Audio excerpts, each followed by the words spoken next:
Hello, I'm Stephen Watson. Welcome to today's Tàijíquán Tip. I'm here in Braintree, Vermont with Sifu Tommy Given of Green Mountain Martial Arts.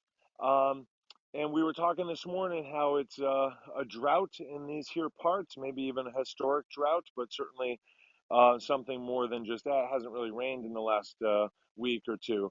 So somewhat significant, people's wells drying up and stuff. And here we are on top of a mountain, and I thought, well, I have my coffee. Maybe we'll go outside and film a Tai Chi tip, and it starts raining.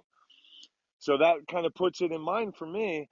The ground must be parched. It must be thirsty. It must be welcoming. It must be non-discriminating about the rain. Like, right? So sometimes somebody will offer you something, and you're discriminating. Like, oh, I wanted it with sesame seeds, or I'm not a fan of the, with the strawberries, or something like that. But I imagine that the person that's starving or completely parched and dehydrated, whatever you got, any liquid, hook me up, that I need it now.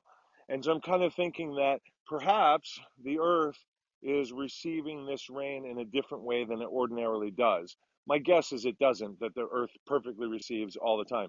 But the metaphor for me is that is the ground of my being receiving with utmost humility, gratefulness, and indiscriminate acceptance as it could be. And so I'm kind of feeling here as I'm practicing, can I receive what comes to me? Inspiration, sensation, pain, achiness, stiffness, enjoyment, like I'm having fun practicing with Tommy.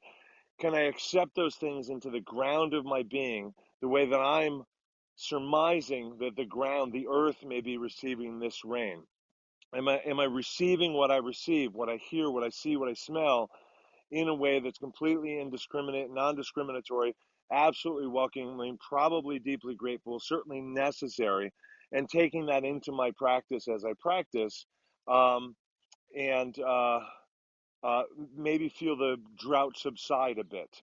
So thank you very much.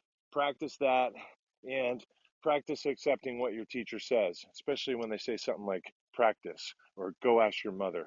Thank you. Thank you very much for the tips. They really helped me stay in business and stay alive. This last one, I'll show you ways to get in touch with me on my link tree. So appreciate all the support and shares. Thank you.